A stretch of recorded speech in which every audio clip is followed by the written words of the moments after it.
வணக்கம். நான் உங்கள் குருநாதன். இந்த பதிவில் நம்ம என்ன பார்க்க போகிறோம் அப்படின்னா, மேஷ லக்னத்தில் பிறந்த ஜாதகரை பொறுத்தளவுக்கு என்ன மாதிரியான கிரக அமைப்புகள்லாம் இருந்துச்சுன்னா அவர் வாழ்க்கையில் எப்படியும் வெற்றி அடைஞ்சிருவார் அப்படிங்கிறத இந்த பதிவில் பார்ப்போங்க. பொதுவாக எல்லாருடைய வாழ்க்கையிலையும் ஏதோ ஒரு வகையில் கஷ்டங்கள் இருக்க தான் செய்யும். ஆனாலும் எல்லாருடைய எதிர்பார்ப்பும் என்ன இருக்கும் அப்படின்னா, நம்ம வாழ்க்கையில் எப்படியாவது நம்ம ஜெயிச்சிடணும், நமக்கு ஒரு எதிர்காலம் இருக்கா இல்லையா அப்படிங்கிற எதிர்பார்ப்பு எல்லாருக்கும் இருக்கும். மேஷ லக்னத்தை பொறுத்தளவுக்கு அவங்களுக்கு லக்னாதிபதின்னு சொல்லக்கூடியது யாருன்னா செவ்வாய். இந்த செவ்வாய் அவருடைய ஜாதகத்தில் ஆட்சி பெற்ற நிலையிலையோ இல்லைன்னா உச்ச பெற்ற நிலையிலையோ, அப்படி இல்லைன்னா திரிகோணத்தில் அதாவது 1, 5, 9 இந்த இடத்துலையோ, அப்படி இல்லைன்னா கேந்திரம்னு சொல்லக்கூடிய 1, 4, 7, 10 இந்த இடங்களில் செவ்வாய் இருந்துச்சு அப்படின்னா அவர் கண்டிப்பாக வாழ்க்கையில் ஒரு சிறப்பான நிலையை கண்டிப்பாக அடைஞ்சிருவார். அடுத்ததாக பார்த்திங்கன்னா லக்னத்துக்கு 11ஆம் இடத்துல செவ்வாய் இருந்தாலுமே அந்த செவ்வாய் 5ஆம் இடம்னு சொல்லக்கூடிய பூர்வ புண்ணியஸ்தானத்தை பார்க்கும். மிகப்பெரிய போராட்டத்தை அவருடைய வாழ்க்கையில் சந்தித்தாலும் கூட ஒரு நிலைமையில் கண்டிப்பாக அவர் மேன்மைக்கு வந்துடுவார். அடுத்தது என்ன அப்படின்னா, இந்த மேஷ லக்னத்துக்கு பார்த்திங்கன்னா 5ஆம் இடத்து அதிபதினு சொல்லக்கூடிய பூர்வ புண்ணியஸ்தான அதிபதியாக இருக்கக்கூடிய சூரியன் நல்ல நிலைமையில், அதாவது ஆட்சி பெற்ற நிலையிலையோ இல்லைன்னா உச்சம் பெற்ற நிலையிலையோ இல்லைன்னா திரிகோணம்னு சொல்லக்கூடிய 1, 5, 9 இந்த மாதிரியான இடங்களில் இருந்தாலுமே அது மிகப்பெரிய ப்ளஸ்ஸுங்க. அடுத்த ஒரு பாயிண்ட் என்ன அப்படின்னா, இந்த மேஷ லக்னத்துக்கு 9ஆம் இடத்து அதிபதினு சொல்லக்கூடிய குரு பாக்கியாதிபதியாக இருக்கக்கூடியவர் 1, 5, 9 இல்லைன்னா 11ஆம் இடம், அப்படி இல்லை அப்படின்னா ஆட்சி பெற்ற நிலையிலையோ இல்லைன்னா உச்சம் பெற்ற நிலையிலையோ இந்த ஜாதகத்தில் இருக்குது அப்படின்னாலே இவர் மிகப்பெரிய மேன்மைக்கு கண்டிப்பாக வந்துடுவார். அடுத்த ஒரு அமைப்பு என்ன அப்படின்னா, இந்த மேஷ லக்னத்தை பொறுத்தளவுக்கு செவ்வாய் தான் லக்னாதிபதி. இந்த செவ்வாய் 5ஆம் இடத்து அதிபதினு சொல்லக்கூடிய சூரியன், இது மட்டும் இல்லாமல் 9ஆம் இடத்து அதிபதினு சொல்லக்கூடிய குரு, இந்த 3 பேரும் சேர்ந்து ஒரு இடத்துல இருக்கிறாங்க அப்படின்னாலுமே இந்த ஜாதகர் மிகப்பெரிய வெற்றி நிலையை கண்டிப்பாக ஒரு நாள் இல்லாட்டி ஒரு நாள் கண்டிப்பாக அடைஞ்சிருவார். இப்படி இல்லை அப்படின்னா இந்த 3 பேரும் ஒருத்தவங்களுக்கு ஒருத்தவங்க அவங்கக்குள்ளே பார்த்துக்கிட்டாங்க அப்படின்னாலுமே இந்த ஜாதகர் மிகப்பெரிய மேன்மையை கண்டிப்பாக ஒரு நாள் இல்லைன்னா ஒரு நாள் கண்டிப்பாக அடைஞ்சிருவார். அப்படி இல்லை அப்படின்னா இந்த 3 பேருடைய நட்சத்திர சாரத்தில் இருந்தாலும் சரி, அப்படி இல்லை அப்படின்னா குருவும் சூரியனும் சேர்ந்து செவ்வாயோட வீட்டில் இந்த மாதிரி இருந்தாலும் கூட இவங்க மிகப்பெரிய மேன்மை அடைஞ்சிருவாங்கங்க. அதாவது என்ன அப்படின்னா, இவங்களுக்கு ஒரு நல்ல தலைமை பொறுப்பாக இருக்கட்டும், அரசியலில் ஒரு நல்ல பதவியாக இருக்கட்டும், இது மட்டும் இல்லாமல் நிறைய பேர் மருத்துவராக இருக்குது, இந்த மாதிரியான நல்ல உயர்நிலையை தரக்கூடிய ஒரு நல்ல ஒரு அமைப்பு கொடுத்துருங்க.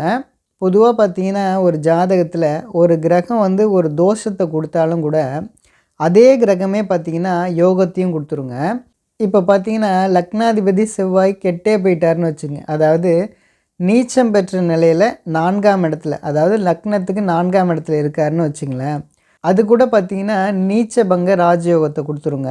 அடுத்ததாக ஒரு நிலை என்ன அப்படின்னா, இப்போது இந்த லக்னாதிபதின்னு சொல்லக்கூடிய இந்த செவ்வாய் உங்களோட லக்னத்துக்கு 6ஆம் இடத்துலையோ இல்லைன்னா 8ஆம் இடத்துலையோ மறைந்து இருந்தாலும் கூட, இல்லைன்னா நீசம் பெற்ற நிலையில் இருந்தாலும் கூட உங்களுடைய வாழ்க்கையில் நீங்கள் மிகப்பெரிய சிரமத்தை நீங்கள் சந்தித்தாலும் கூட மிகப்பெரிய மேன்மையை கண்டிப்பாக ஒரு நாள் நீங்கள் அடைஞ்சிருவீங்க. அடுத்த ஒரு அமைப்பு என்ன அப்படின்னா, இப்போது உங்களுடைய லக்னாதிபதின்னு சொல்லக்கூடிய செவ்வாய் உங்களோட லக்னத்துக்கு 12ஆம் இடத்துல மறைஞ்சிருக்காரு அப்படின்னா உங்களுக்கு பார்த்திங்கன்னா வாழ்க்கையில் ஒரு சில சிரமங்கள் இருக்க தான் செய்யும். அதாவது பார்த்திங்கன்னா நீங்கள் ஊரை விட்டு போயிட்டு நீங்கள் சம்பாதிக்கிறது, நிறைய விரயங்கள் ஆகிறது, இந்த மாதிரியான நெகட்டிவ் விஷயம் இருந்தாலும் கூட கண்டிப்பாக பார்த்திங்கன்னா உங்களுக்கு மிகப்பெரிய முன்னேற்றங்கள் அதுக்கப்புறம் இருக்குங்க. அதாவது இந்த 12ஆம் இடத்துல செவ்வாய் இருக்கிறது அப்படிங்கிறது பருவத யோகம் அப்படின்னு சொல்கிறது.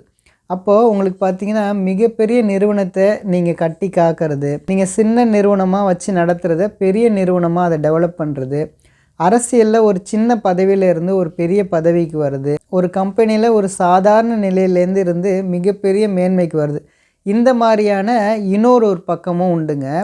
அதனால் பார்த்திங்கன்னா ஒவ்வொரு கிரகமும் ஒரு விதமான பிரச்சனைகள் கொடுத்தாலும் கூட அது அடுத்த பக்கம் பார்த்திங்கன்னா மிகப்பெரிய மேன்மையும் அதே கிரகமே கொடுத்துருங்க. பொதுவாக ஒரு விஷயம் தெரிஞ்சுக்கங்க, லக்னாதிபதி நீச்சம் பெற்ற நிலையில் போயிட்டார், இல்லைன்னா மறைவு ஸ்தானத்துக்கு போயிட்டார் அப்படின்னா ஒரு விஷயம் என்ன அப்படின்னா ஒரு நிலையில் அவருடைய லைஃப்பில் ஒரு டவுன் இருக்கும். ஆனால் அதுக்கப்புறம் அதே போல் அவர் மேன்மைக்கு வந்துடுவார் அப்படிங்கிறது தான் அதோட அர்த்தம். அடுத்ததாக பார்த்திங்கன்னா, இந்த லக்னாதிபதி ஏதோ ஒரு விஷயத்தில் அவர் வந்து கெட்டு போயிட்டார் அப்படின்னாலுமே வச்சு அவர் ரொம்பவே கீழே போயிடுவார் அப்படின்றது அர்த்தம் கிடையாது. அவருக்கு யோகம் தரக்கூடிய கிரகங்கள் என்ன நிலைமையில் இருக்குது, லக்னாதிபதி எந்த இடத்த பார்க்குறாரு, இதெல்லாம் வச்சுட்டு அவர் எந்த லெவலுக்கு அவர் மேன்மைக்கு வருவார் அப்படிங்கிறத நம்ம பார்த்துடலாங்க. இப்போ மேஷ லக்னத்தை பொறுத்தளவுக்கு யோகாதிபதின்னு சொல்லக்கூடிய 5ஆம் இடத்த அதிபதி சூரியனாக இருக்கட்டும், 9ஆம் இடத்த அதிபதி பாக்கியாதிபதி, இவங்க 2 பேருமே கெட்டு போயிருக்காங்கன்னு வச்சுங்களேன். அப்போ என்ன நடக்கும் அப்படின்னா, இவர் உறவுகளை பிரிஞ்சு போய் சம்பாதிக்கிறது, இது மட்டும் இல்லாமல் ஃபேமிலியை பிரிஞ்சு, குழந்தைகளை பிரிஞ்சு, குடும்பத்தை விட்டுட்டு போயிட்டு சம்பாதிக்கிறது, இது மாதிரியான சூழ்நிலைகள் இருக்கும்.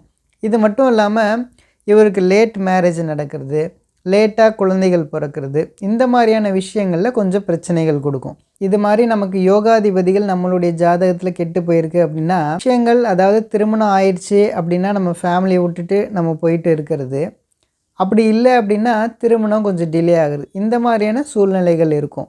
ஆனால் வாழ்க்கையில் பார்த்திங்கன்னா ஒரு படிப்படியான முன்னேற்றங்கள் கண்டிப்பாக உண்டுங்க. இன்னொரு விஷயம் பார்த்திங்கன்னா, இந்த மாதிரி பாக்கியாதிபதி கெட்டு போயிருக்கு அப்படின்னா சிலர் பார்த்திங்கன்னா ஆரம்ப காலகட்டங்களில் ரொம்பவே வறுமையில் இருப்பாங்க. அதுக்கப்புறம் பார்த்திங்கன்னா மிகப்பெரிய வளர்ச்சி அவங்களுக்கு இருக்கும். ஆனாலும் அந்த காலகட்டங்களில் பார்த்திங்கன்னா நான் ரொம்ப வறுமையில் இருந்தேன், இப்போ ரொம்பவே நல்லா இருக்கேன், இப்போ நமக்கு எல்லாமே நல்லாவே கிடைக்கிது, ஆனாலும் நம்மளால் சாப்பிட முடியல, அதாவது பார்த்திங்கன்னா ஏதாவது ஒரு சுகர் கம்ப்ளைண்ட் இருக்குது, இந்த மாதிரியான விஷயங்கள் என்ன அப்படின்னா நமக்கு கிடைக்கக்கூடிய தருணத்தில் கூட சில விஷயங்களை நம்ம அனுபவிக்க முடியாமல் இருக்கிறது எல்லாம் பார்த்திங்கன்னா இந்த பாக்கியாதிபதி நம்மளுடைய ஜாதகத்தில் கெட்டு போயிருந்துச்சு அப்படின்னா இந்த மாதிரியான சூழ்நிலைகள் நடக்கும். ஆனாலும் பார்த்திங்கன்னா லைஃப்பில் நமக்கு படிப்படியான முன்னேற்றங்கள் கண்டிப்பாக உண்டுங்க. இந்த 5, 9ன்னு சொல்லக்கூடிய இந்த பாக்கியஸ்தானங்கள்லாம் நமக்கு கெட்டு போயிருக்கு அப்படின்னா இதில் இன்னொரு நல்ல விஷயம் என்ன அப்படின்னா, வெளிநாட்டில் போயிட்டு அவங்க புகழ் அடைய முடியும், அதாவது அந்நிய நாட்டில் போயிட்டு அவங்க புகழ் அடைய முடியும். அதே மாதிரி வேற்று மொழி பேசுகிறது மூலமாகவும் அவங்க புகழ் அடைய முடியுங்க. பொதுவாக மேஷ லக்னத்தை பொறுத்தளவுக்கு இவங்க ஏதாவது ஒரு வகையில் எப்படியாவது மேன்மைக்கு வந்துடுவாங்கங்க. அதுக்கு காரணம் என்ன அப்படின்னா, இவங்களுக்கு லக்னாதிபதின்னு சொல்லக்கூடிய செவ்வாய் அவரே தான் 8ஆம் இடத்த அதிபதியாகவும் இருப்பார். அவர் தான் 8ஆம் இடம்னு சொல்லக்கூடியது மிகப்பெரிய செல்வத்தை கொடுக்கறது தான் 8ஆம் இடம். அதனால் இவரே 8ஆம் இடத்த அதிபதியாக இருக்கனால மேஷ லக்னக்காரவங்க பெரும்பாலும் எந்த வகையிலையும் அவங்க ரொம்பவே தாழ்ந்துட மாட்டாங்கங்க. இயல்பாகவே மேஷ லக்னக்காரங்களை பொறுத்தளவுக்கு இவங்களை பொறுத்தளவுக்கு வம்பு வழக்கு விபத்துகள் இந்த மாதிரியான விஷயங்கள்லாம் இயற்கையாகவே நடந்துடும். அது எதனால் அப்படின்னா இவங்க யாருக்காக போய் ஹெல்ப் பண்ணுறதுக்காக போகிறது, ஒரு சில சமயத்தில் பார்த்திங்கன்னா என்னையே தேடி சில விஷயங்கள் வருது அப்படின்ற மாதிரியான சூழ்நிலையில் இவங்களுக்கு ஒரு சில விஷயங்கள்லாம் நடக்குங்க. மேஷ லக்னத்தை பொறுத்தளவுக்கு பாதகாதிபதின்னு சொல்லக்கூடியது யார் அப்படின்னா 11ஆம் இடத்த அதிபதி சனி பகவான் தான். லாபாதிபதி யார் அப்படின்னாலும் சனி பகவான் தான். இவர் நீசம் பெற்ற நிலையோ இல்லைனா மறைந்த நிலையிலையோ இருக்கிறாரு அப்படின்னா உங்களுக்கு ஒரு சில மைனஸ் என்ன அப்படின்னா, உங்களுக்கு மூத்தவங்களால் ஒரு சில மனக்கசப்புகள் சித்தப்பா சைட்லேயும் இந்த மாதிரியான விஷயங்கள் இருக்குமே தவிர்த்து மற்றபடி ஒரு பெரிய பிரச்சனை இல்லை. ஒருவேளை மேஷ லக்னத்தை பொறுத்தளவுக்கு பாதகாதிபதி பலம் பெற்றுட்டாரு அப்படின்னா உங்களுக்கு ஒரு சில பேராசைகளை கொடுத்து உங்களுக்கு ஏமாற்றத்தை கொடுக்கும், ஒரு சில தலைமை பொறுப்புகளுக்காகவும் உங்களுக்கு சில புகழுக்காகவும் ஏங்குற மாதிரி வச்சிரும். அடுத்ததான் உங்களுடைய மேஷ லக்னத்தை பொறுத்தளவுக்கு உங்களுக்கு மாரகாதிபதின்னு சொல்லக்கூடியது யார் அப்படின்னா 2ஆம் இடத்த அதிபதி மற்றும் 7ஆம் இடத்த அதிபதி. இது யார் அப்படின்னா சுக்கிரன். சுக்கிரன் நீச்சம் பெற்ற நிலையில் இல்லைன்னா மறைஞ்சிருக்கிறதுங்கிறது ரொம்பவே நல்லதுங்க. இந்த சுக்கிரன் தான் நமக்கு தனாதிபதியாச்சு, இவர் தான் நமக்கு களத்திரக்காரனாச்சு. அப்போது இவர் நீசம் அடைஞ்சாலோ மறைஞ்சாலோ நமக்கு பிரச்சனையா அப்படின்னா இது என்ன செய்யும் அப்படின்னா திருமணம் கொஞ்சம் தாமதமாகிறது, உங்களுக்கு திருமணத்தில் சில தடைகள், குடும்பத்தை விட்டு நீங்கள் பிரிஞ்சு நீங்கள் வெளியூர் போகிறது, ஒரு சில சேவிங்ஸ் எல்லாம் உங்களுடைய லைஃப்பில் கொஞ்சம் இல்லாமல் போகிறது, அதே மாதிரி நண்பர்களால் சில ஏமாற்றம், இந்த மாதிரியான பிரச்சனைகளை கொஞ்சம் கொடுக்கும். ஆனாலும் பார்த்திங்கன்னா உங்களுக்கு ஒரு 50-55 வயசுக்கு மேலே உங்களுக்கு மிகப்பெரிய மேன்மையை கண்டிப்பாக கொடுத்துருங்க. பொதுவாக பார்த்திங்கன்னா இந்த மாதிரியான கிரக நிலையெல்லாம் உங்களுக்கு நல்லா இருந்துச்சு அப்படின்னா உங்களுக்கு படிப்படியான முன்னேற்றங்கள் இருக்கும். இதே இது உங்களுக்கு பாதிக்கப்பட்டிருக்கு அப்படின்னா, உங்களுக்கு ஒரு லைஃப்பில் ஒரு டவுனை கொடுத்து, அதுக்கப்புறம் உங்களுக்கு ஒரு மிகப்பெரிய முன்னேற்றத்த கொடுக்கும். இதுதான் இதில இருக்கக்கூடிய அமைப்புகள். ஆக மொத்தம் பார்த்தீங்கன்னா, நான் உங்களுக்கு மேஷ லக்னத்துக்கு கிரகங்கள்லாம் என்னென்ன நிலையில உங்களுடைய ஜாதகத்தில் இருந்துச்சுன்னா, என்ன மாரியான பலன்கள் இருக்கும் அப்படிங்கிறத நான் உங்களுக்கு சொல்லியிருக்கேன். உங்களுடைய ஜாதகத்தை வச்சு நீங்க கம்பேர் பண்ணி பாருங்க. நம்புங்க, எல்லாமே நல்லதே நடக்குங்க. நன்றி, நன்றி, நன்றி.